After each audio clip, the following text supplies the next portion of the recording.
The night is dark and echoing with vampires. Forks, Washington, September 13th. The party had been Alice's idea, which meant it had been inevitable. Bella had understood this from the moment Alice mentioned it, the specific, forward-leaning quality of Alice's certainty when she had seen something she wanted and had decided the wanting was sufficient justification for the doing. There was no negotiating with Alice's certainty. There was only the management of it, the attempt to reduce the scale from the version Alice initially envisioned to something Bella could survive without dying of the specific, grinding discomfort of being the center of attention in a room full of people who were performing enjoyment on her behalf. She had negotiated the scale down. The Cullen house was still decorated. Gold and silver streamers, which Alice had argued were tasteful, and which Bella had agreed were tasteful, while privately noting that tasteful and she would like were different categories that happened to share a word. Flowers from a florist in Port Angeles that had probably produced most of their annual revenue from this single order. A table with a cake she was not going to eat, because she had eaten before coming, and had told Alice this, and Alice had said the cake is not about eating it in the tone she used when she had decided a thing was non-negotiable. Edward's hand was cold at the small of her back. This was the specific quality of the evening that was making the decoration and the streamers and the cake manageable. The cold of his hand through the fabric of her blouse, the constant, present fact of him beside her, the way his attention tracked her the way it always tracked her, with the focused, slightly anxious quality of someone who was watching for the exact version of discomfort she was currently experiencing and was ready to intervene in whatever way intervening required. She looked at the assembled family. Carlyle and Esme were near the window, Esme with the warm, genuine delight of someone who had been wanting an occasion to celebrate and was allowing herself the full expression of the wanting. Carlyle with his arm around her, the specific ease of two people who had been at ease with each other for long enough that the ease was architectural rather than performed. Emmett grinning from the far end of the room with the quality of someone who had been waiting for Bella's expression when she walked in and had found it satisfying. Jasper near the doorway, the position he occupied in rooms where he was managing the ambient emotional content, far enough to have range over the space, close enough to respond to a specific flash if one arrived. Rosalie was by the gift table. She was looking at the arrangement of the packages with the specific, composed attention she gave to things she was not interested in, but was managing the appearance of interest in, which was a quality Bella had learned to read across the months of knowing this family. Rosalie was not interested in Bella's birthday. Rosalie was not interested in Bella at all, which was the established fact of their relationship. The cold, consistent baseline of someone who had decided that Bella's presence in this family's orbit was a problem, and was waiting for the problem to resolve itself. She met Bella's eyes across the room. She looked away first. The presents were the second ordeal after the arrival. Alice's wrapped in silver paper that cost more than Bella's truck payment. Carlyle and Esme's in gold, slightly heavier, and Bella's hands on the edge of the paper, and the thought that she should have eaten more at dinner forming, and then departing, as Alice said, go on with the forward, delighted energy of someone who had already seen the unwrapping and knew exactly which part was going to produce the right expression. She pulled at the edge of the paper.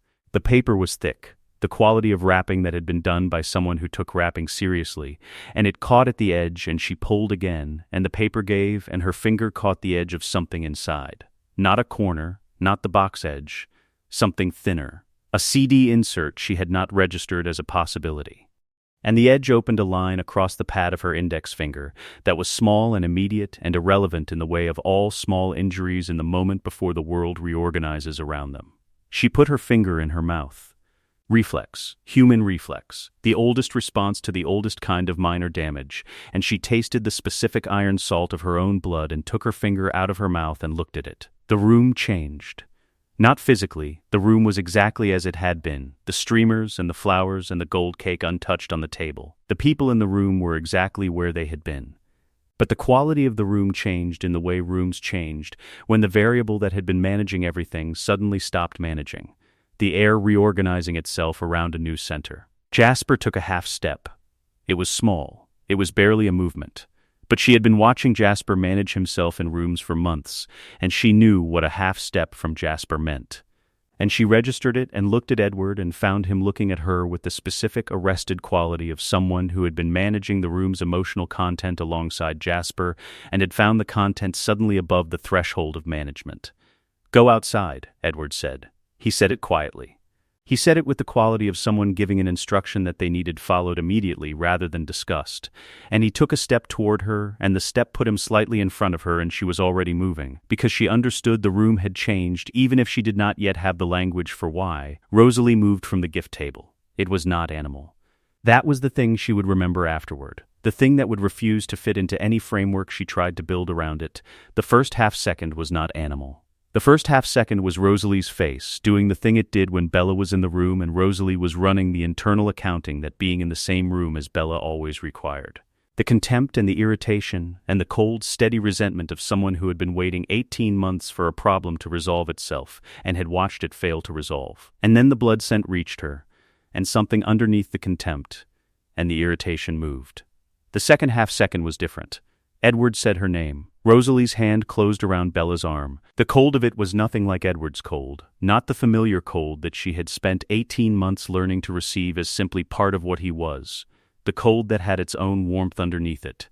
The cold of someone who was choosing every day to be near her rather than away from her. This was the cold of a grip. The cold of something that had her arm and was not going to let it go. The cold that preceded everything else. The bite was fast. The neck. The specific, unavoidable geometry of a grip that had already closed off the available responses before she had finished registering that the grip existed, and then the teeth, and then the fire. Emmett hit Rosalie from the side. The force of it crossed the room in a way that Bella's body felt through the floor. The impact of something very large moving at full capability into something else, very large, and she was on the floor and her neck was, and the fire was already in her shoulder, already in her collarbone, moving with the patient, directional quality of something that had found its medium and was traveling through it. She heard Emmett's voice. She heard Edward's voice. She heard the sounds the room made when it stopped being a birthday party. The fire reached her chest. She looked at the ceiling of the Cullen house, and the ceiling had the specific quality of the architecture she had been looking at for 18 months. The high ceilings and the pale walls that Edward had shown her on the first visit, and that she had walked through so many times that the dimensions of the rooms had become simply the dimensions of a place she knew. And the ceiling was the same ceiling, and the fire was the fire, and somewhere in the room, Edward's voice had a quality she had never heard in it before. She turned her head. His face. The fire moved through her arm. That was the last thing she understood as the ordinary version of herself, his face, and the fire, and the understanding of what those two things together meant. Edward moved before the sound of Emmett's impact had finished carrying through the house. He moved the way he moved when the management was gone, not with the controlled, calibrated speed he used in rooms with humans, not with the deliberate quality he maintained in every interaction that required him to be something other than what he was. He moved with the full, committed speed of something that had been managing itself for 100 years and had encountered the single situation his management had not been built to contain. Carlyle caught him at the doorway. Not physically, not yet. He stepped into the space between Edward and the room in the specific way he stepped into space when the space was the thing that mattered. The presence of himself as a barrier rather than a force. He had done this before. He had stood between Edward and things that would have ended badly, had used the specific weight of his authority and his relationship with Edward to hold a line that physical restraint alone could not hold. "Edward," he said. Edward looked at him. The look was the thing that told Carlyle how bad it was, not the expression on his face, which was not an expression in any ordinary sense, but the specific quality of his eyes, which were the eyes of someone for whom the management had not simply failed but had been removed. The way a building material was removed when the thing it had been managing exceeded its tolerance. "She bit Bella," Edward said. His voice was the flattest thing Carlyle had heard in the 100 years of knowing it. "I know," Carlyle said. "Move," Edward said. "No," Carlyle said. The two of them stood in the doorway, and the room was behind Carlyle, and Rosalie was in the room, and the fire in Bella's arm was already doing what the fire did. And Emmett was on his feet looking at his wife with the expression that Carlyle had not seen on Emmett in 60 years of marriage, which was the expression of someone encountering their most trusted person in an entirely unfamiliar form. Edward moved. Carlyle was not alone in the doorway anymore. Emmett hit Edward from the left with the specific, committed force of someone who had made a decision about which body to put between two other bodies, and was executing the decision without the luxury of it being the right decision. Because there was no right decision in this room. He hit Edward, and Edward went into the wall, and the wall showed the impact, and Emmett held him there with the grinding. effortful quality of someone containing something that was operating at a level beyond what the physical restraint was designed for. "Don't," Emmett said. "Get off me," Edward said. "Don't," Emmett said again. His voice had the quality it did not usually have, which was the quality of a man who was doing something that was costing him something he had not budgeted for. The cost landing in the specific way of things you did not know would cost until you were paying them. Rosalie was against the far wall. She had gone there when Emmett moved, not fled, not the panicked retreat of someone who had done something and was responding to the consequences. She had moved to the far wall with the specific, controlled quality of someone who was managing themselves in a situation they had not prepared for and was finding that management required more than it usually did. Her face was the face Carlyle had seen in the decades after her own transformation, not the composed, cold surface she presented to rooms, not the beauty that she wielded like a structure, but the thing underneath both. The thing she spent considerable energy making inaccessible. It was only there for a moment. Then it was not. "It was an accident," she said. The room received this. Emmett looked at her. The look had the quality that decades-long marriages had when one person said something the other person understood from the inside better than the person who said it. Not disbelief, not accusation. Something more complicated. The look of someone who knew Rosalie well enough to hear what was underneath it was an accident and was still deciding whether what was underneath it was sufficient. "Rosalie," Carlyle said. She looked at him. "Go outside," he said. "The forest. Don't go far." Something moved through her face. She said, to the room and to no one specific, she was going to choose it anyway. The sentence had the quality of something said to establish a position rather than to communicate information. The defensive framing of someone who was already building the structure they were going to live inside. She was going to choose it, and you were all just waiting. And she stopped. Whatever was underneath it was an accident, and underneath she was going to choose it anyway was present in the stopping. The thing she was not going to say in this room with Edward held against the wall and Emmett's face doing what it was doing. She went out the back door. The door opened and closed. The forest received her. Carlyle stood in the room for a moment after she left, and the room had the quality of a space that had been the site of something significant and was still in the immediate aftermath of it. The air not yet returned to its ordinary register. On the floor in the center of the room, Bella's breathing had the quality it had at the beginning of this. He went to her. He crouched, and he put his hands on her, and he ran the assessment that 300 years of medicine had built into him below the level of conscious thought. The site of the bite, the venom's progress, the specific speed of the transformation given the amount delivered. He ran it with the clinical attention of someone who knew that the clinical attention was the thing he had to offer, and that it was not nothing, and was also not nearly enough for what was happening in this room. Edward pulled free of Emmett. Not the explosive force of someone breaking restraint. The controlled, deliberate disengagement of someone who had arrived at the position of not being in a position to do the thing he had been going to do, for reasons that were not resolution or acceptance, but the specific, temporary containment of something that had not gone anywhere. He came to Bella. He crouched beside her and he looked at her face, and the look had the quality of someone for whom looking was doing something, not helpless looking, not the passive observation of someone who was waiting for someone else to act. Looking that was its own form of presence, the attending to another person that was the only thing available when nothing else was. "She'll survive it," Carlyle said. "I know," Edward said. I know what she'll be," Edward said. He did not look at Carlyle. He looked at Bella. Emmett was at the far end of the room. He was standing in the space between the spot where Rosalie had been and the door she had gone through, and he was very still in the specific way he was still when he was running something too large for his usual forward energy. He looked at the door. He looked at Bella on the floor. He looked at Edward. He did not say anything. Carlyle stood. He had been managing this family through crises for decades. The specific, grinding work of being the person whose authority was the thing that held when other things didn't. The person who found the language for the situation before the situation found its own language. He had done this through Jasper's early years and Emmett's and the long, difficult decades of Edward's self-loathing, and the specific, sustained work of keeping Rosalie functional and present, rather than lost in the thing her transformation had done to her. He had never been in this room before. His authority had held everyone's attention and had moved one person to the forest and had stopped one person from doing something irreversible, and none of that had been sufficient for the situation, which was a situation in which Bella Swan was on the floor of their living room, with venom moving through her, and the family that was supposed to be the thing she was moving toward was the family that had done this to her. Esme, he said. She was in the doorway. She had been there, he understood, since before Rosalie went through the back. She had been watching and had not spoken because she had understood, with the specific, accurate intelligence she applied to her family's crises, that speaking would have introduced a variable the room was not managing well enough to add variables to. "Move her upstairs," he said. "I'll come up." Esme came into the room. Carlyle looked at Edward. "The next 3 days," he said, "are the only thing that matters right now." Edward looked at him. "Everything else," Carlyle said, "waits." He did not leave the room. This was the decision he had made in the first hour and had not remade across the subsequent hours, which was how he knew it was the right one. The decisions that held without renegotiation were the ones that had been made at the level below preference, at the level where the only available option was the one that matched what you actually were rather than what you had decided to be.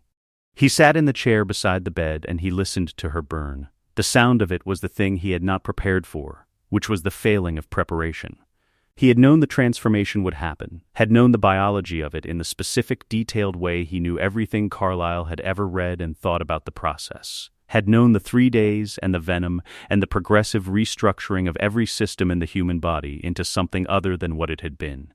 He had known all of this, and none of the knowing had prepared him for the sound of Bella Swan burning. It was not screaming. She was not coherent enough for screaming, which was its own specific quality of terrible. The sound was below that. Was the sound of something happening at the level of the body before the level of the person, the continuous. Low evidence of every nerve receptor in her telling her the same thing at the same volume for hours on end. He sat in the chair and he listened. The moment he had pushed her was the thought he could not route around. He had been running the accounting since the floor of the living room, since Carlyle said the next 3 days are the only thing that matters right now, and he had understood that the accounting was not a thing he was going to be able to avoid by filling the 3 days with something else. He had pushed her toward the table. The glass had been on the table. Her hand had connected with the glass, and the glass had cut her, and the cut had done what cuts did in rooms full of vampires. He had pushed her. Not maliciously. Not toward the table specifically. Not toward the glass. Not with any thought in him beyond the instinctive attempt to put himself between her and Jasper when Jasper moved. The reflex of someone who had spent 18 months oriented toward her protection and had executed the reflex faster than the reflex's consequences.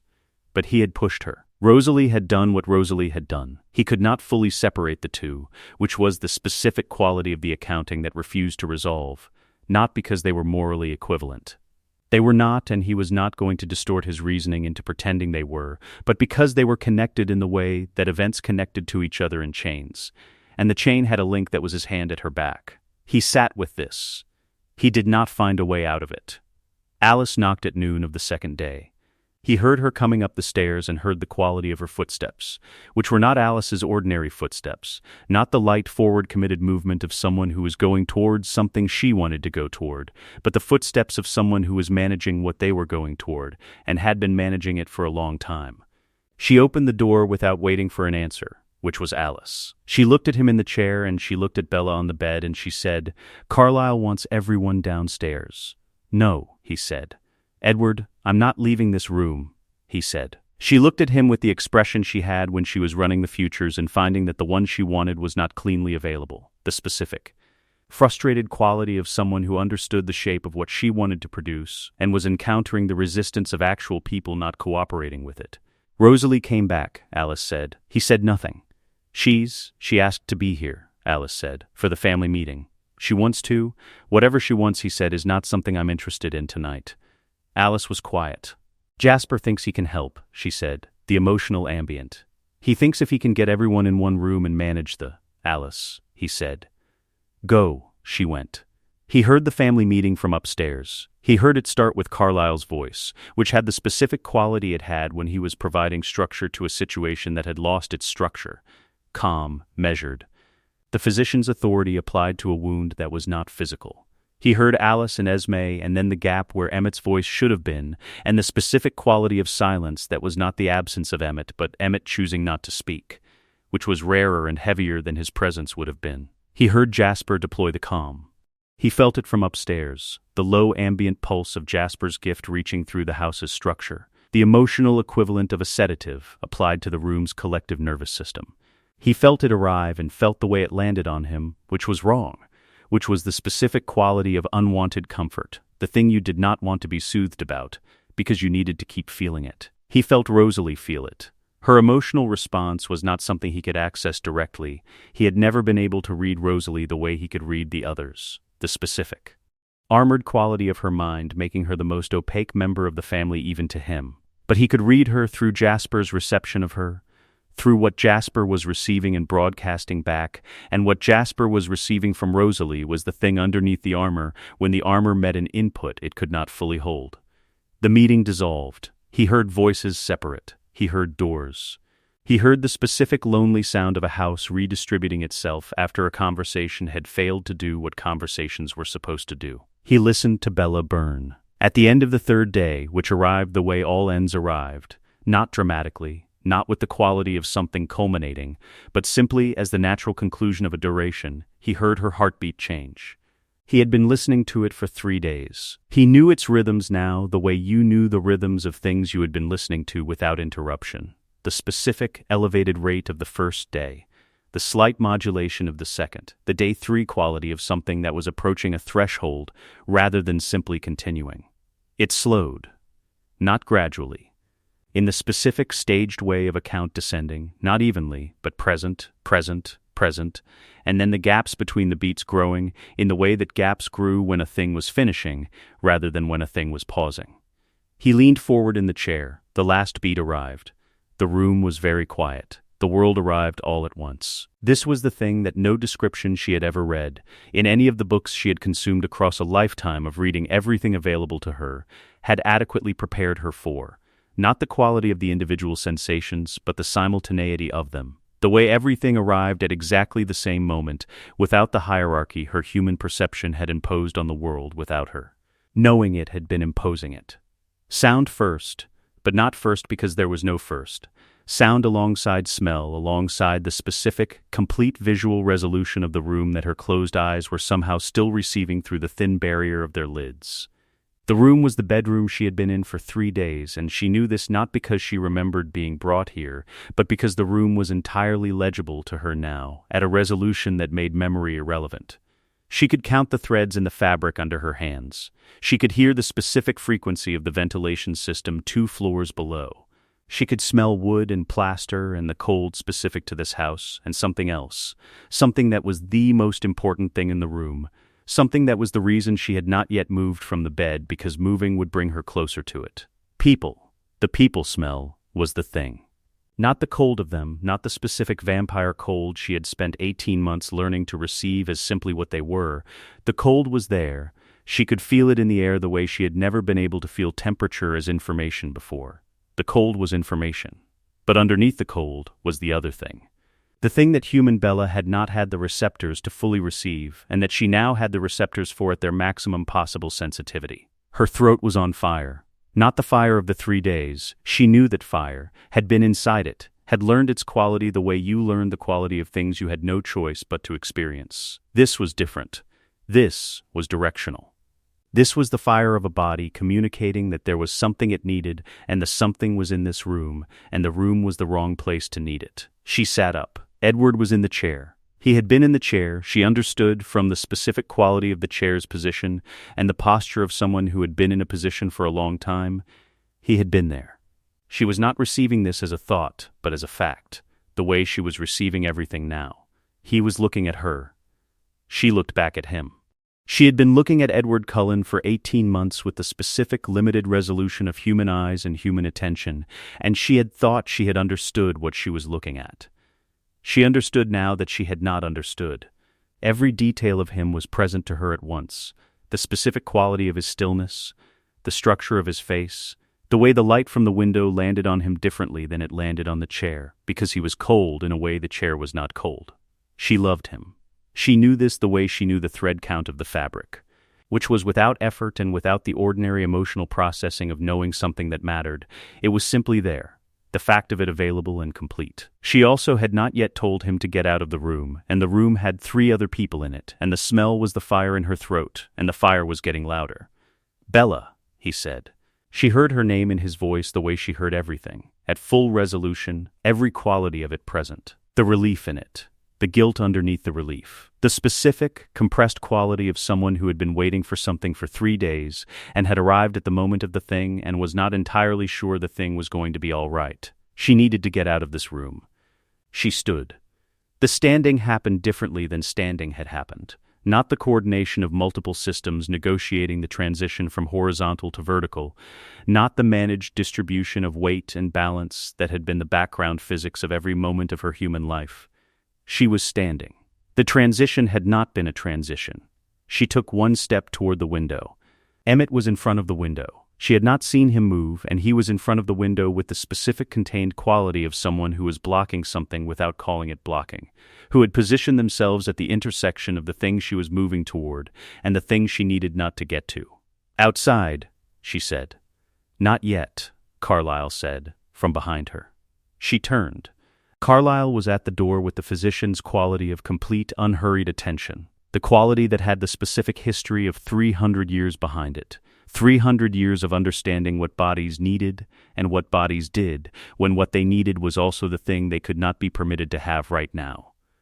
"The thirst," he said. "I know. We're going to take care of it. Not the way your body is currently suggesting." She looked at him. She could hear his non-heartbeat. The absence of a heartbeat in a body that was present and functional and cold. She had known this about vampires intellectually, and it was different to receive it at the resolution she was receiving it now. The specific quality of a presence that was there and was organized differently from what living required. "Now," she said. "Outside," Carlyle agreed. "Animal blood." "I know it's not." She moved for the door. Esme was there. Esme, and then Carlyle, and then the specific quality of 2 people who were not physically blocking her, but were occupying the space of the door, with the comprehensive attention of people who were going to respond to any movement she made before the movement had finished, which was a quality she was going to have to account for. She stopped. She looked at Edward. He was still in the chair. She reached for him, not physically, not across the room. The reaching was internal. The specific habit of 18 months of being with someone whose mind had always been reaching for her and whom she had always been aware of, the bilateral attention that had been the texture of their relationship since the beginning. She did not know what she was reaching with, but she reached.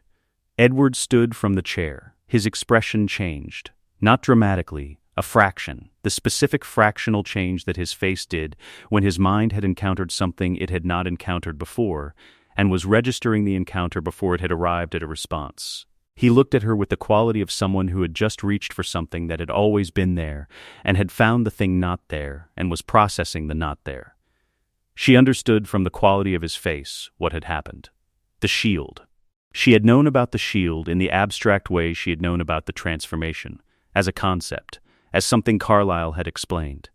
As the reason Edward had never been able to read her mind, and why this had always been the specific, central strangeness of their relationship. She had known it as a fact about herself. She had not known it as this. Whatever she had just reached with, the reaching had sealed rather than opened. She could feel it, not as a sensation but as an awareness. The way you were aware of the edges of your own body as the boundary between yourself and the world. Her edges had extended. Her edges had become something that was doing something.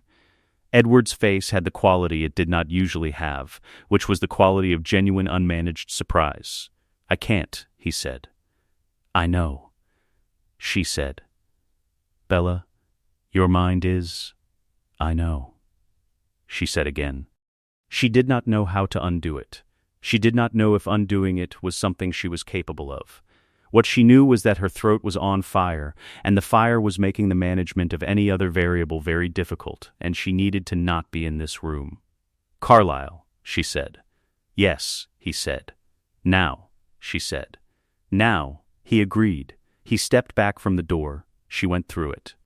The forest received her with the specific, complete information content of old growth at night, every element of it present to her simultaneously.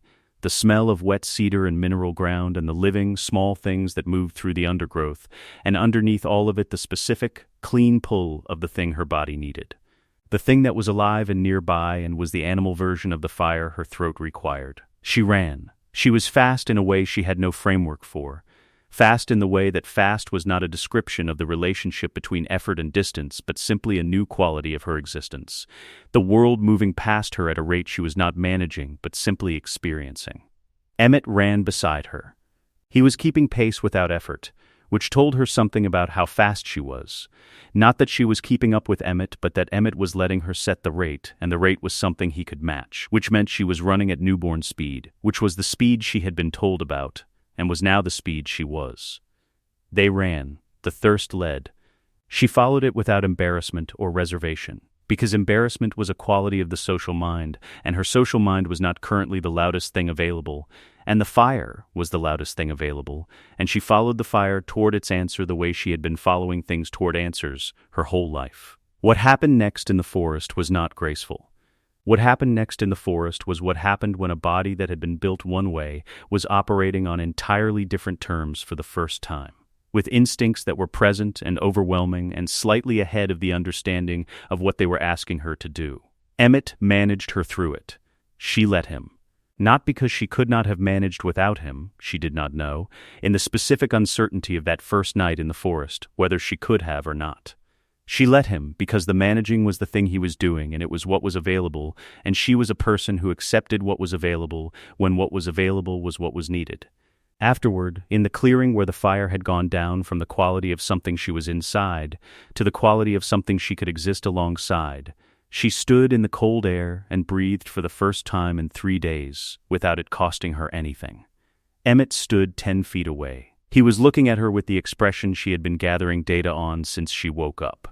The expression of someone who was running 2 calculations simultaneously, and one of them was her and one of them was not her, and the one that was not her was the thing he had not yet decided how to carry. "Thank you," she said. "Yeah," he said. His voice had the quality it did not usually have. She looked at the forest around her. She was a vampire. She had known this, had known it from the moment the world arrived all at once, and the thread count was available to her, and Edward's face at 3 days of vigil was present in full resolution. She had known it as information. She was knowing it now as the thing that information became when you were inside it, rather than receiving it. She was a vampire. Rosalie Hale had made her one. The fire in her throat had gone down to something manageable, and the forest was present to her in its complete, extraordinary legibility, and the shield was somewhere at the edge of her awareness, like a wall she had not built, and could not yet find the door in. She was a vampire. She went back to the house. Rosalie came back on the 4th day. Bella heard her from the east bedroom where she had been sitting with the window open, and the forest's information arriving in its complete, layered way. The wind direction, the specific animal movements 200 yards out, the quality of the morning air carrying the information that 2 days of being this had not made less extraordinary.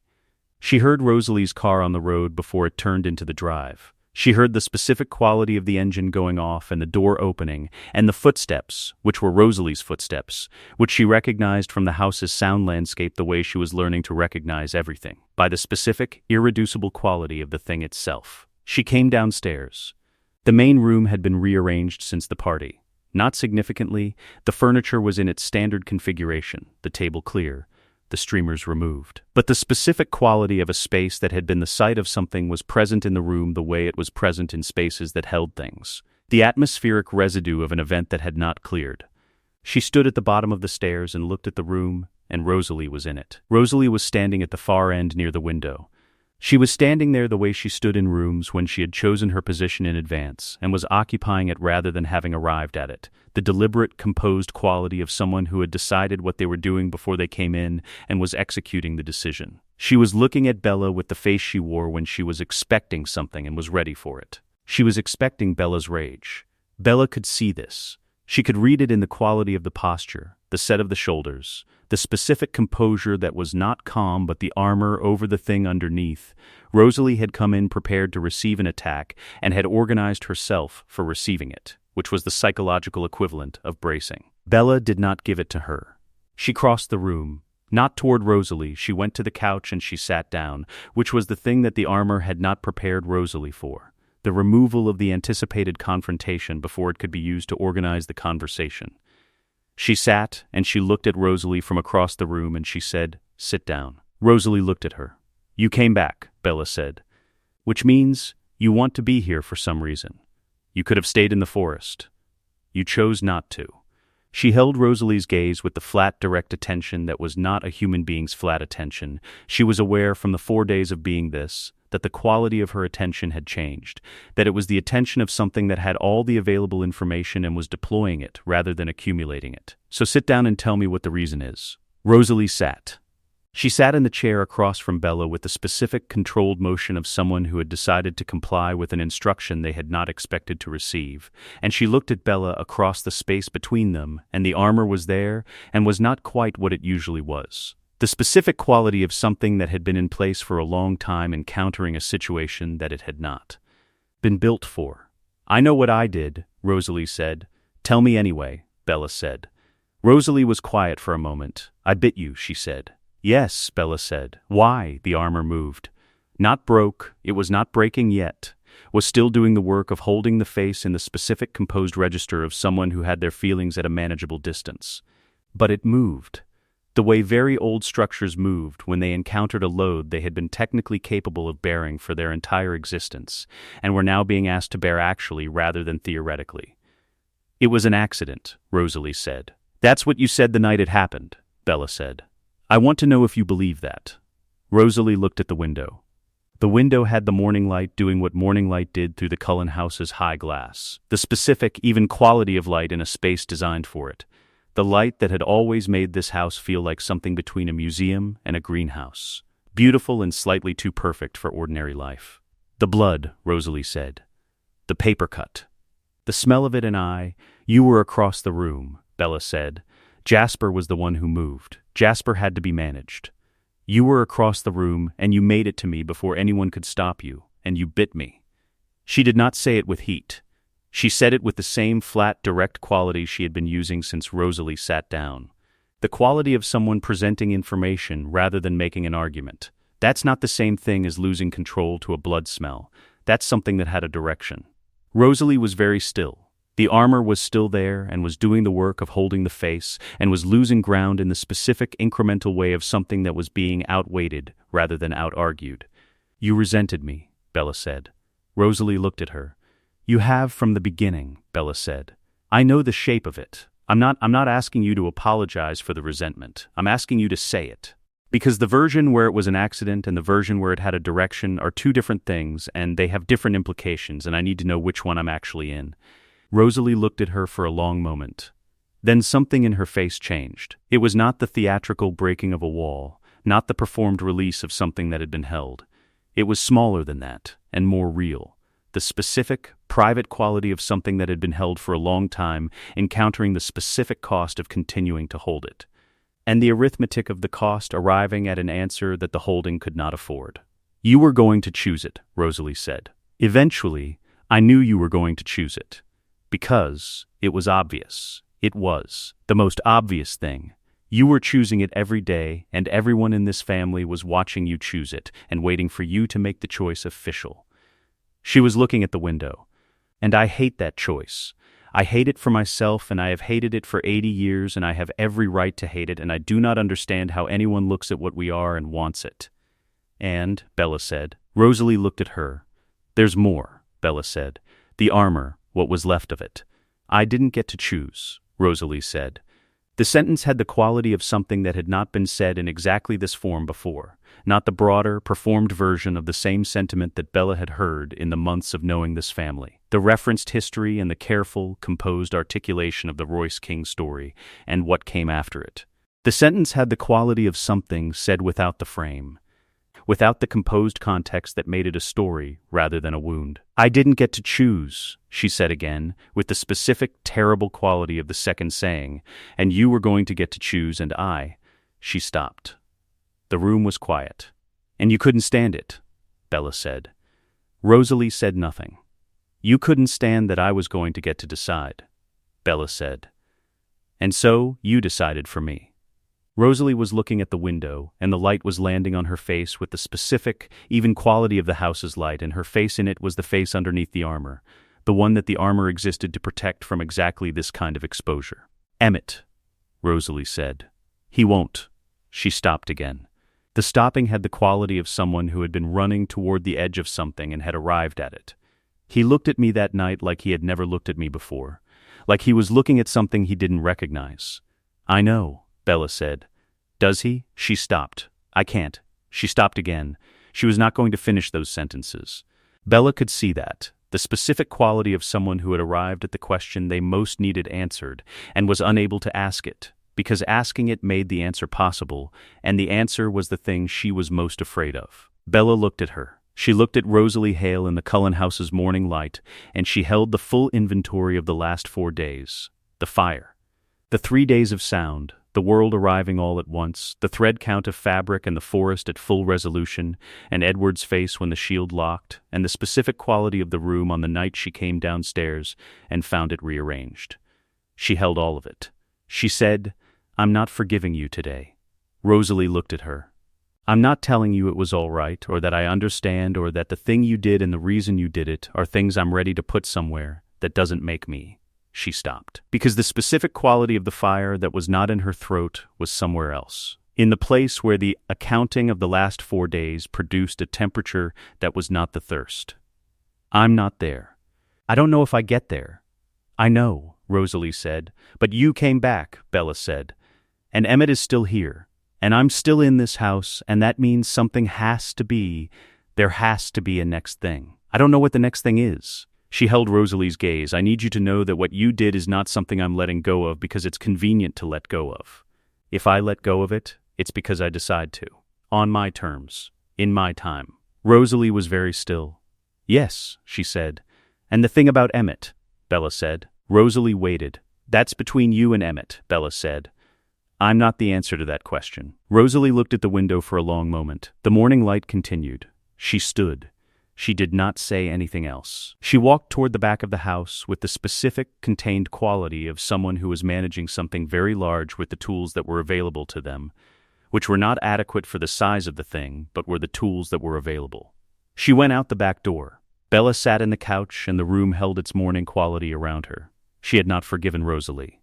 She had also not let the confrontation be the thing Rosalie had come in prepared for, the attack, the rage, the clean, defined exchange of punishment for crime that would have given Rosalie something to organize herself around and something to survive and something to be done with. She had not given her that. She did not know yet if that was mercy or strategy or something that was both and neither. She sat with it. The room continued. The cover story was Carlisle's construction and Alice's execution, which was the same division of labor that had served the family across every previous crisis, requiring a human world to be managed. Bella learned the shape of it from Carlisle on the morning of the 5th day, when she came downstairs and found him at the kitchen table with the specific, contained quality of someone who had been awake for the full duration since the party and who had been doing something with the wakefulness, beyond simply waiting. He had papers in front of him that she did not look at closely enough to read, and he had his hands flat on the table in the way he had his hands when he was presenting something he needed to be received clearly. There's a procedure, he said. I know, she said. She sat across from him. Rosalie, Emmett, she looked at the papers. You've done this before. In a different context, he said. The mechanics are similar. Tell me, he told her. The story was an animal attack, which was the story the Olympic Peninsula could support, because the Olympic Peninsula had the animals and the terrain and the statistical history of incidents that made the story viable to anyone not specifically motivated to find it unviable. A hiker found on a trail, identification intact, the attack consistent with the documented behavior of the species in question. A closed casket, because the condition of the remains made an open casket inadvisable, which was the language that the coroner's office would use, and which was also the language that prevented anyone from looking for a face that was not going to be there. Charlie, she said. Carlisle was quiet for a moment. He'll be notified today, he said.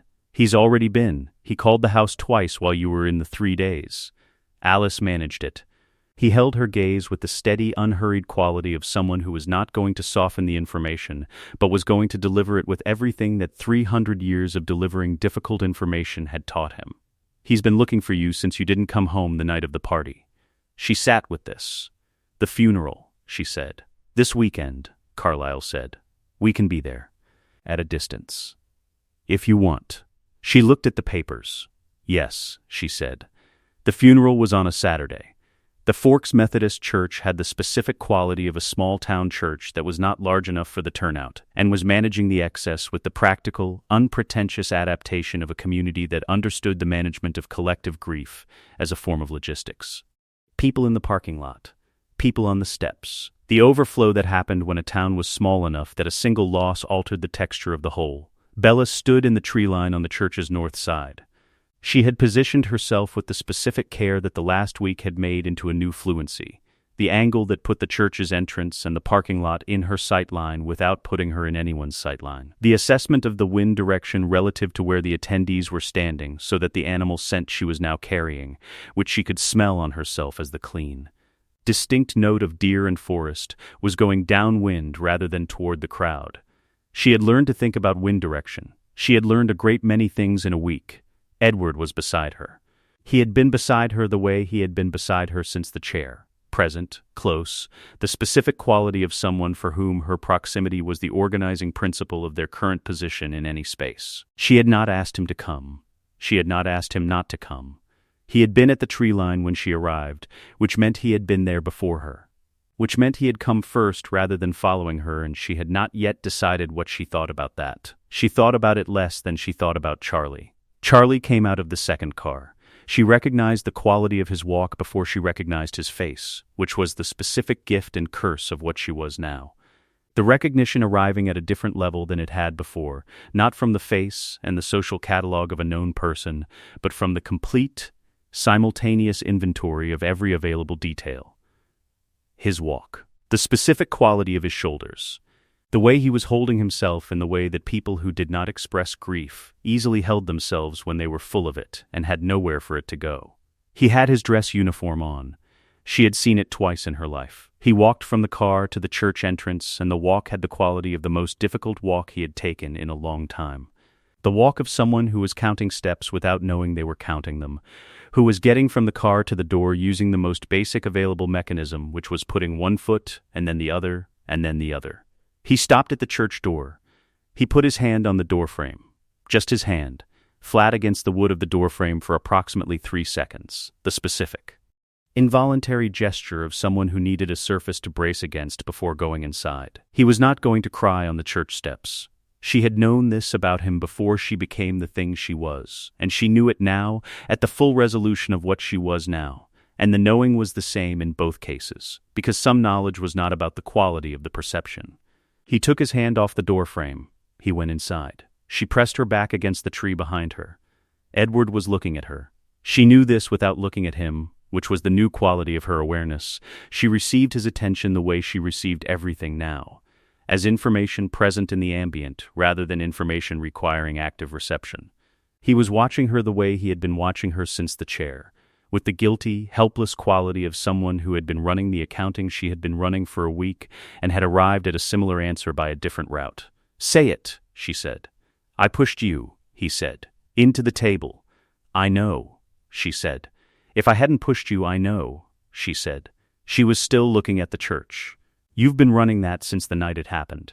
I can feel it in you. I can't hear it, the shield is still doing whatever it's doing, but I can feel the weight of it." He was quiet. "It wasn't your fault," she said. "The push was a reflex. You were trying to get between me and Jasper." She paused. What Rosalie did was what Rosalie did. The chain of events doesn't make the links equivalent. "I know that," he said. "You don't live like you know it," she said. He said nothing. She looked at the church and the people still arriving from their cars in the gray fork sky doing what it always did, which was continue without comment. "The way you're carrying this," she said. "The guilt and the thing underneath the guilt that is not guilt, it's going to do something to you." She turned and looked at him, which she had not done since the tree line arrival. "I watched what you were like in that chair for 3 days. I know what I saw on your face every time you heard me through the fire. That is not the face of someone who can sustain 3 more months of what you're running right now." He looked at her. "I'm not asking you to forgive her," she said. "I'm not there, and I'm not asking you to be somewhere I'm not. But the thing you're doing, carrying it at that weight, at that temperature, it's going to take something from you. And whatever comes next, I need you to be the version of you that still has the thing it's taking." He was very still. She turned back to the church.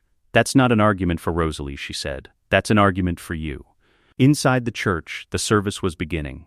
She could hear it, the organ, the quality of the assembled grief, the specific acoustic of a small-town church holding more people than it was designed to hold. She could hear, underneath the organ and the voices and the ambient collective sound, the quality of one man who was doing what he did, which was holding something and not letting it show, in the specific way that was completely his own and that she would recognize in any room at any resolution. She stayed until the service ended. She stayed until the parking lot was empty, and the last car had left, and the church had returned to the specific, ordinary quiet of a building that has done what buildings do, which is hold what is brought to them and then stand empty afterward with the residue of the holding. She turned away from the church. She looked at the forest they were going to walk back through. The old growth that received her now as a different kind of thing than the thing it had received 18 years ago when she was born, and was beginning the long project of being a person in the world. And she said, "Let's go home." Edward walked beside her. She did not look back at the church. She had looked long enough. Sam Yulee came to the treaty line on a Monday. He did not call ahead, and he did not send a message through the Cullen family's established channels, which were the channels he had used in the months of relatively functional coexistence, since the treaty's terms had been operating without incident. He came to the treaty line on a Monday morning in the specific direct manner of someone who had made a decision and was moving toward the execution of the decision rather than the negotiation of it. Alice had seen him coming. She had told Carlyle at 6 a.m. with the quality she had when a vision was carrying a specific tight deadline, not the loose, probabilistic quality of something that was still forming, but the specific, clear image of an outcome that had moved past the decision stage. "Sam," she said. "The treaty line. This morning." Carlyle had assembled the family. Rosalie was not present, which was the decision Carlyle had made in the 10 minutes between Alice's vision and the family's assembly. That Rosalie's presence at the treaty line in this conversation was the variable most likely to produce an outcome that was not recoverable. She was in the house. She knew what was happening. The silence of her presence in the upper floor was the specific quality of someone who understood the full weight of the situation they had generated, and was receiving that weight in the room they had been asked to stay in. The treaty line was where the road curved north, and the old growth on the Quileute side started in earnest. The change in the vegetation and the quality of the air, precise enough that you could mark the line without the signs that marked it. Bella stood at the Cullen side with the family arranged behind her. Sam was already there. He had 2 others with her, Jared and a wolf she had not seen before, younger, the specific quality of someone whose phasing was recent enough that the management of it was still a visible part of how he occupied space. Sam himself had the quality she had always read in him during the peripheral contacts of the last year, the measured, law-bound quality of someone who understood his authority as a responsibility rather than a tool, and who was currently operating in the specific mode of someone for whom the law was pointing in a direction and the direction was clear. He looked at her. "You're different," he said. "Yes," she said. "Bella Swan," he said. Not a greeting, the naming of someone he was identifying. The specific quality of establishing who was present before the conversation began. "Yes," she said. He looked at her for a moment with the flat, assessing a tension that was the alpha read, the comprehensive taking in of a situation before the response to it. He was reading her the way she had learned, in the week of being this, to read everything. At the level of the complete information content rather than the surface. "You know why I'm here," he said. "The treaty," she said. "The bite clause." "If a Cullen bites a human," he said, with the specific measured quality of someone citing a document they know verbatim, "the treaty is void. The truce is broken. We treat the Cullens as we'd treat any vampire on our land. I know the clause," she said. "Then you know where we are," he said. She looked at him. "A Cullen bit a human," she said. "The human is standing in front of you. I want to know what where we are means, in terms of what you're asking for." Sam was quiet for a moment. "We're asking for Rosalie," he said. The words landed in the air between them at the treaty line, and the morning continued around them. The specific quality of Quileute territory in October, the smell of the river, and the wet cedar, and the cold that was not vampire cold, but the elemental cold of the coast range. "For what?" she said. "For what the treaty specifies," he said. "The treaty specifies that the truce is void and you treat the Cullens as you'd treat any other vampire," she said. "It does not specify Rosalie's surrender to the pack for execution. Those are different things." Sam looked at her. "You've read it," he said. "I've read everything Carlyle had," she said. "Which is the original 1936 documentation and the 1948 revision." She held his gaze with the flat, direct attention that was the new quality of her attention, the attention that did not blink or recalibrate. The treaty establishes grounds for the truce to end. It doesn't establish a specific enforcement mechanism for violations. The enforcement mechanism is the Pact's discretion. The Pact's discretion, Sam said, is what I'm here expressing. I know, she said. I'm asking you to express the full range of it rather than the first version. Sam was very still. The first version, he said. You came here with the demand as an opening position, she said. I know what an opening position looks like. I'm asking you what the second version is. One of the wolves behind Sam moved. Sam did not move. He was looking at her with the quality that had shifted from the law-bound assessment to something she recognized from the other side of conversations that had arrived at a point where the person across from her had found something they had not expected to find. He was reading her the way she had been reading him, at the full information content rather than the surface. You were human 10 days ago, he said. Yes, she said. You're standing at the treaty line, he said, alone, negotiating on behalf of the family that… I know what they did, she said. I was the one they did it to. She let this sit in the specific, contained way she had been letting things sit since the confrontation with Rosalie, not weaponizing the information, not deploying it as a performance, but placing it in the conversation as a fact that had weight and deserved to carry that weight without amplification. I'm here because I'm the one with the specific interest in how this resolves. Carlyle has the institutional relationship. I have the standing. Sam looked at her. The standing, he said. I'm the person who was bitten, she said. Whatever the Pact's discretion looks like, it looks like it because of what happened to me.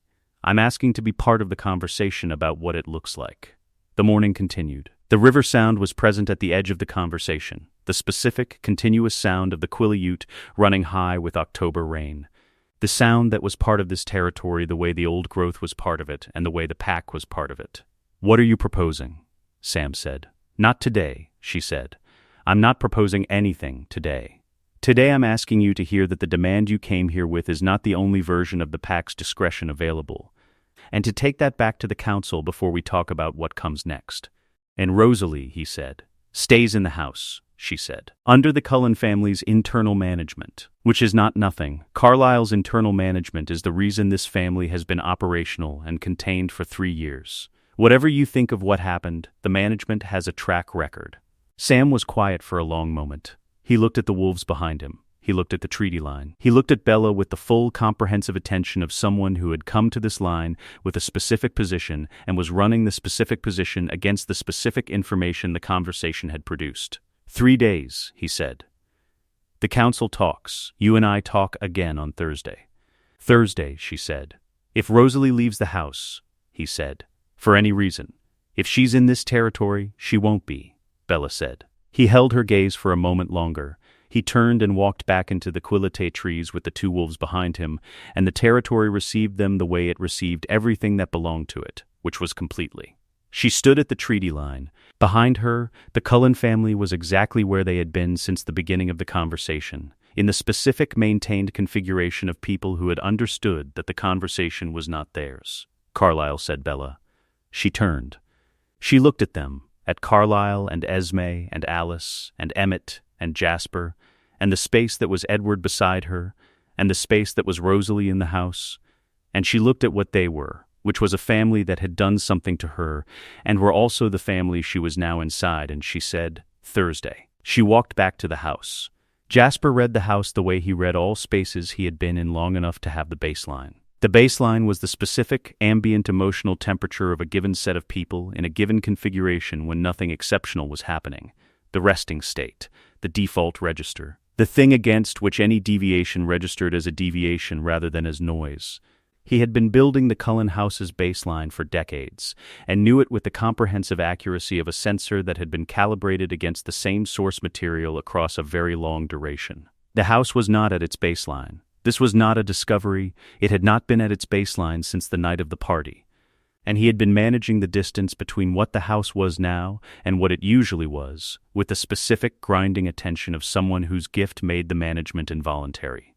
He felt the house the way a person felt weather, not by deciding to attend to it but by being inside it, and the house for 10 days had been the specific weather of something that had sustained a significant wound and was running all available resources toward the wound rather than toward ordinary function. He sat in the study on Tuesday morning, and he felt them.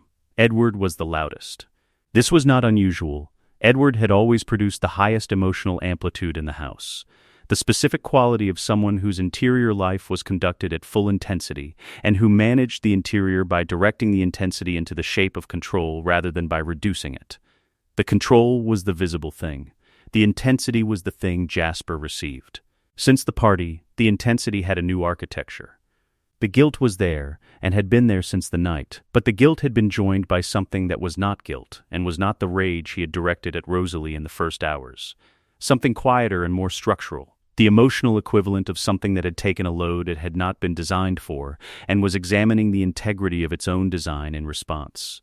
He was examining himself. He was running the accounting of what he had built his relationship with Bella around, and finding that the accounting produced an answer he was working through.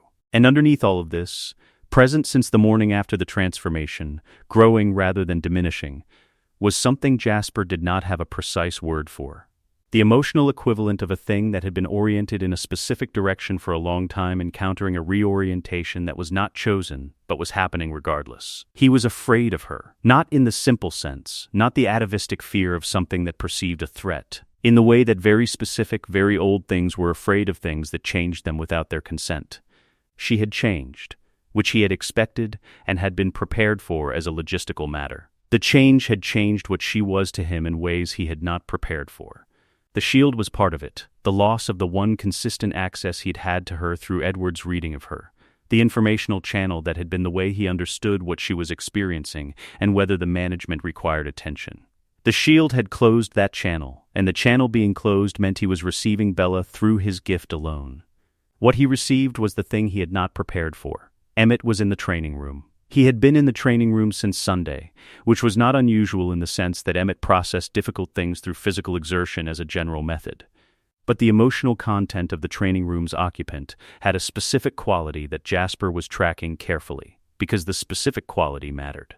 Emmett's primary emotional register since the party had been the one Jasper most needed to pay attention to, which was the specific, grinding quality of someone who was containing two things that were in direct opposition and was managing the containment rather than resolving it. He loved Rosalie. He was horrified by what Rosalie had done.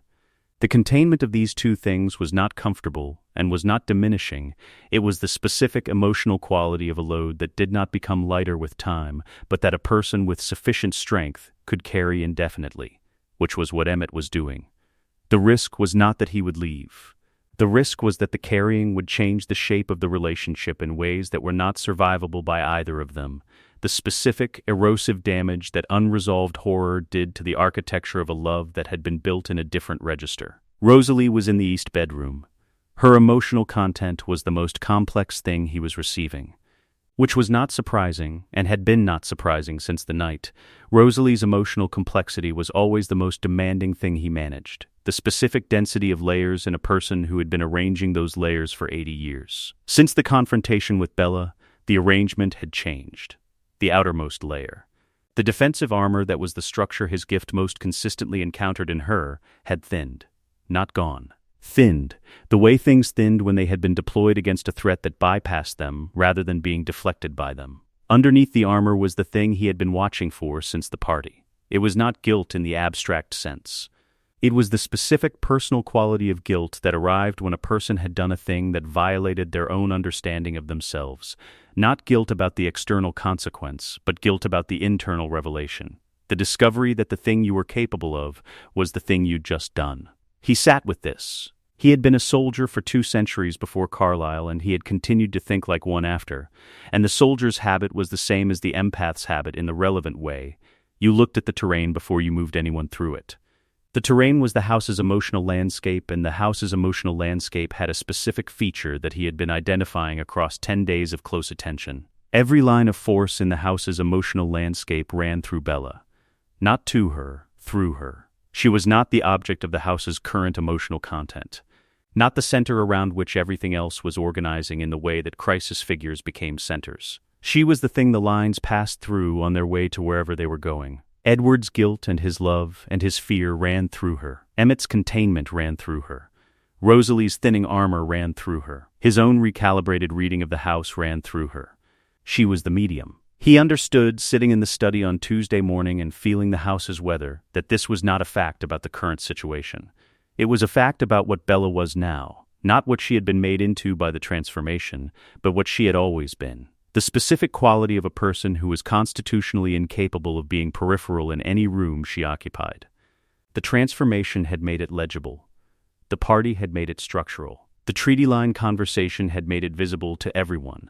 She was the only viable de-escalation. Not because she was the most powerful person in the house, though the shield made her case for that argument. Not because she was the one with the legitimate grievance, though she was.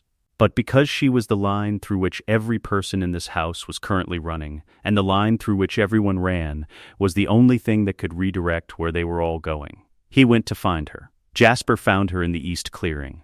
She had been there since before dawn, which was where she went when the house was doing what the house had been doing for 10 days, and she needed the space that was not the house. The old growth, with its complete layered information arriving at the resolution she still had not fully calibrated to. The forest that received her the way it received everything it received, without judgment or expectation or the specific weight of 10 days of collective emotional weather. He came to the clearing's edge, and he stopped. She looked at him. "You've been reading the house," she said. "It's what I do," he said. "What did you find?" she said. He told her, not with the performed reluctance of someone delivering unwelcome information, with the flat, direct quality of someone who had been a soldier and understood that the quality of information was not improved by softening it. He told her what he had found in Edward and in Emmett and in Rosalie, and what he had found in the way the lines ran through the house's emotional landscape. She listened. "You think I'm the solution," she said. "I think you're the only line that runs through all of it," he said. "That's not the same as being the solution, but it's the necessary condition."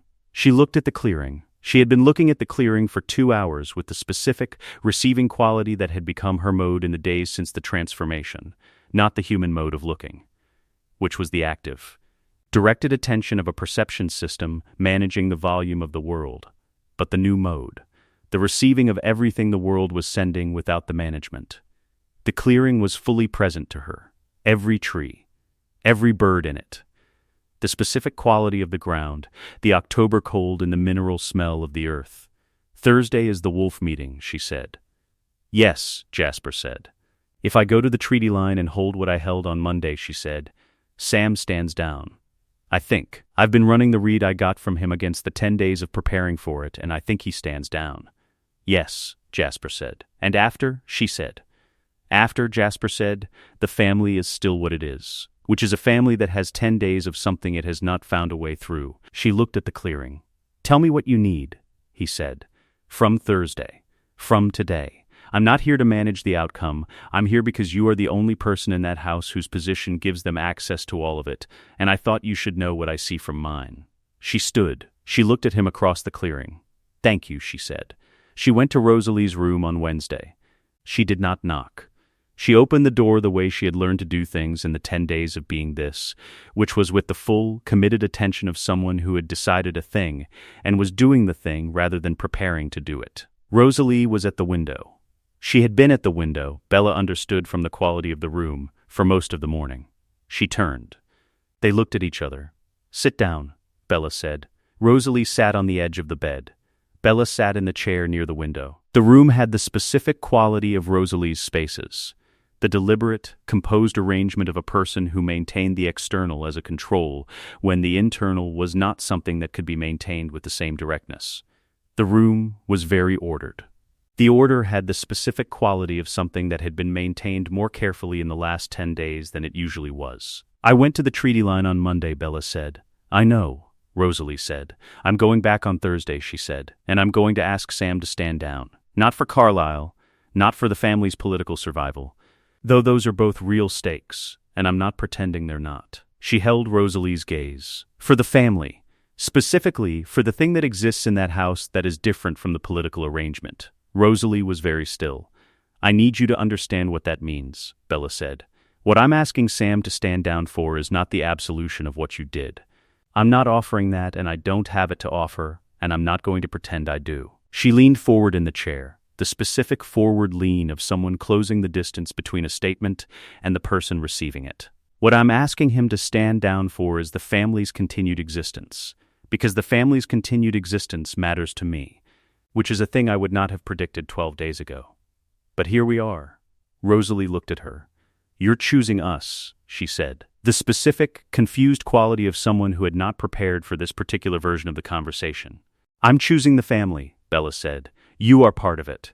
Those are not the same sentence, and I need you to hear the difference. I hear it, Rosalie said. Emmett is part of it, Bella said. Carlisle and Esme are part of it. Alice and Jasper are part of it. Edward, she stopped for a moment. Edward is the reason I walked into that house the night of the party. He is the center of every reason I'm sitting in this chair right now. She held Rosalie's gaze. I'm choosing the family for all of them. I'm not choosing you specifically. I'm choosing the thing that all of you are together and accepting that you are a part of that thing. Rosalie was quiet. The forgiveness, she said. Is that not today? Bella said. I told you the day after the transformation that I wasn't there, and I'm not going to say I'm there when I'm not. She looked at the window and then at Rosalie. But I'm going to be in this family. And you're going to be in this family.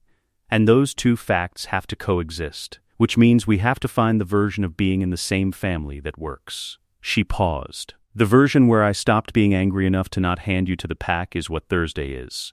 The version where I actually stop being angry is something else, and I don't know when it arrives. Rosalie looked at her for a long time. Emmett, she said. Is between you and Emmett, Bella said. The same as last week. He looks at me, Rosalie said. Differently, yes, Bella said. I don't know how to fix that, Rosalie said. The specific, stripped quality of a sentence said without the armor, said with the exact accuracy of what was true rather than the managed version of what was true. I think you tell him the truth, Bella said. The version you told me on the couch, the thing you said about not getting to choose. The thing underneath the it was an accident, and the she was going to choose it anyway. She looked at Rosalie. I think Emmett already knows something like that is there. I think the thing that changed his look is not what you did. It's that he doesn't know what you did it for. Rosalie was very still. You told me, Bella said. Tell him. Thursday arrived the way consequential days arrived, as the next day after the day before it, without the architecture of anticipation that they carried when you were inside the waiting. Bella walked to the treaty line at 9 a.m. Sam was already there. He had 4 wolves with him this time, which was more than Monday and was itself information. Not that the pack had escalated the threat, but that Sam had brought the council, had brought the people whose standing in the decision-making matched the weight of the decision. She stood at the line. Sam, she said. Bella, he said. The air between them had the quality it had on Monday, the law-bound, measured quality of someone who had run the deliberation and was at the other end of it. The council's position, he said. Yes, she said. The treaty clause is satisfied, he said. A Cullen bit a human. The human stands at the treaty line as the primary affected party, which the council considers relevant to the discretion the clause grants. He held her gaze. The precedent is noted. The treaty terms going forward are unchanged. Any future violation is addressed in full. Understood, she said. The human, he said, is no longer human. No, she said. The transformation changes your status under the treaty, he said. You understand what that means. I understand, she said. I accept it. He looked at her for a moment. You're stronger than you should be, he said. For 10 days. She held his gaze. The shield, he said. Not a question. The specific quality of someone who had been paying attention and had their own version of the read. Yes, she said. He nodded once. He looked at the wolves behind him, and he looked at the treaty line, and he looked at her. The stand down, he said. It's not a forgiveness either. She almost smiled. I know, she said. I'm familiar with the distinction. Something shifted in his face. It was brief, and was the specific quality of a man who had encountered something that recalibrated his accounting of a situation. Not surprise, the adjustment of the projection that preceded surprise, the moment before an expectation updates. All right, he said. He walked back into the Quileute trees. She stood at the line for a moment after he went. Then she turned. The Cullen family was at the tree line behind her. All of them, including Rosalie, who had come for the first time since the night of the party to a space that was outside the house and was not the forest, who was standing at the family's edge with the specific quality of someone who was present and was acknowledging the full cost of presence. Bella walked back to them. She looked at Edward first. which was where she always looked first, and which she was not going to pretend was not where she always looked. He was looking at her. "Okay," she said. "Okay," he said. She looked at the family. She looked at Rosalie, who was standing at the edge of it with the thinned armor and the specific quality of someone who had told the truth to her husband the night before, and was still inside the telling, still inside whatever that had produced. "Let's go home," Bella said. They went home. The weeks after the treaty line had the quality of a house learning to be itself again after something had changed its load-bearing structure. Not returning to what it had been, the outline of the structure was the same, the rooms in the family, and the specific daily texture of the Cullen house's existence. But the weight distribution had shifted in the way that weight shifted when you added a load-bearing element rather than removed one. The house was holding more than it had held before September 13th. The holding required a different arrangement. The arrangement was finding its form.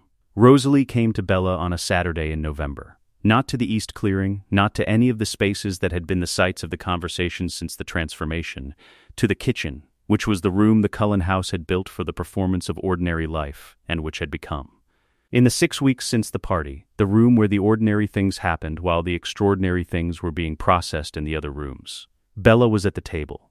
She looked up. Rosalie stood in the kitchen doorway with the specific quality she had developed since the night she told Emmett the truth. Not the armor, not the surface that had been her primary mode for 80 years.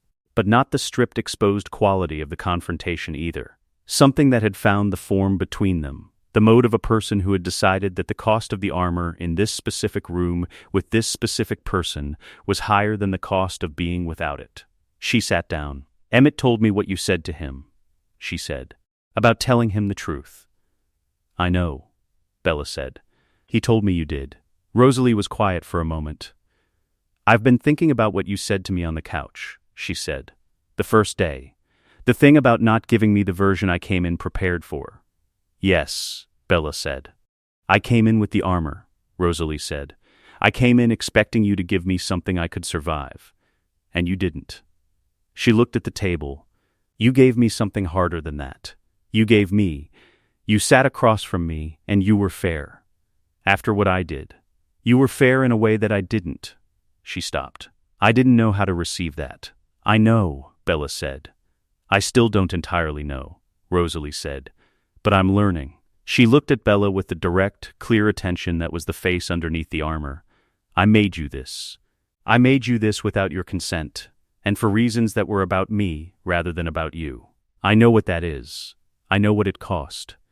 She paused. "I can't undo it. But I can." She stopped again at the specific stopping place of someone who was finding language for a thing they had not previously put into language. "What Carlyle is to the others," she said. "The constancy. The thing that's there regardless of what the situation is. The thing you can count on." She held Bella's gaze. "I want to be that to you. I'm not asking you to call it a debt repaid or a forgiveness or anything that requires you to rewrite what happened. I'm asking you to let me be present in the way that matters. For as long as you'll have it." The kitchen held the November light around them. Bella looked at her. She thought about the couch and the confrontation and the specific quality of the armor thinning under the pressure of being seen clearly, and she thought about the treaty line and the stand-down and the things she had said to Sam about the stand-down not being a forgiveness, and Sam saying, "I'm familiar with the distinction and the recognition of that." "Yes," she said. "I'll have that." Rosalie looked at her. Something in her face arrived and was received in the specific, quiet way of things that were too large for the moment and were being held inside it anyway, and then it was held and the kitchen continued. Edward was harder. This was the thing Bella had known since Thursday, since the family's return from the treaty line. Since she had looked at the family assembled in the tree line and had understood what she was looking at. Edward had the moral clarity of someone who had been right from the beginning. He had not wanted Bella turned, had spent their entire relationship organized around not turning her, had refused the turn even in the moments she had asked for it. And then Rosalie had done it, and the thing he had refused to do to protect her had been done to her anyway, by the person he had not protected her from. He had been right. He was now inside the situation that his being right had not prevented. She found him in the study on a Sunday afternoon. He looked up when she came in. "You've been carrying something since the tree line," she said. "Yes," he said. "Tell me," she said. He was quiet for a moment. Not the silence of someone who did not have the words. Edward always had the words, was made of words in the way that people who had been using language as their primary instrument for a century were made of it. The silence of someone who was deciding whether the words were going to cost more than the silence. He paid the cost. I was right, he said, about the transformation, about what it would mean, what it would take, the cost of it. I was right, and I held the line, and it happened anyway. He looked at the study's window. And Bella is, you are. You're not broken by it. You're not what I was afraid you'd become. You stood at the treaty line and you held what I couldn't hold, and you're sitting here asking me to tell you what I've been carrying. He looked at her, which means the thing I was protecting you from was not the thing I thought it was. No, she said. Which means, he said, that the 8 months I spent refusing you, and the reasons I gave and the logic I built around the refusal, were yours to build. She said, from where you were standing with what you believed. I'm not taking that from you. He looked at her. Rosalie, she said. He was very still. You've been carrying what she did at the same temperature you carried it the night it happened, she said. I know. I can feel it, not through the shield is still, but I can feel it the way I feel things now, which is directly rather than through interpretation. She held his gaze. I'm not asking you to forgive her for my sake. I'm asking you to find the version of it that you can carry without it taking the thing I need you to have. Which is, he said, everything that's still you, she said, after the accounting. He looked at the window for a long time. Then he said, she stays. 2 words, with the specific deliberate quality of a decision that had been made through a process that had not been comfortable and was not resolved but had arrived at an operative position. Yes, Bella said. I'm not, he stopped. I know, she said. Neither am I. Not yet. He looked at her. But she stays, she said. And we stay. And the family stays. And the rest is the rest. He held her gaze with the full, complete quality of his attention at its most unmanaged, the attention she had been the object of since biology class, and which she received now at a different resolution, and which was, at every resolution she had ever received it, the same thing. Yes, he said. The final image was not a speech. The Cullen family on a November evening, the house doing what the house did in the late autumn, holding the cold outside and the specific inhabited quality of several people inside it conducting their existence. Alice and Jasper in the main room. Emmett and Rosalie in the east wing, the door open, which was the detail that mattered because the door being open was not the door having always been open. Edward beside Bella. Bella standing at the main room's threshold, which was where she had stood on the first visit and on the night of the party, and in every configuration of the last 18 months. Except that the quality of the standing was different. Not because she was different. She was different. That was the premise and the fact and the thing that had happened to her in this house, but because the threshold was different. She was not at the edge of the room looking in. She was at the center of it, which was not a position, but a fact. The way certain facts about certain people were facts regardless of where they stood. The house held them. The November evening continued outside it. She was a vampire, made without her consent by someone who was now in the east wing with the door open, and she was inside the family that had made her, and had failed to prevent her making, and had been held together in the weeks after by the specific, unglamorous work of her choosing the thing over and over again when the thing had not yet earned the choosing. The choosing was the story. Not what had been done to her, what she had done with what had been done to her. Which was the distinction that mattered, and which she had been making since she woke up on a bed in a room with her father's heartbeat 3 days gone, and the world arrived all at once, and her eyes opening on the face of the person who had made her. She had made choices. They were hers. The house was theirs.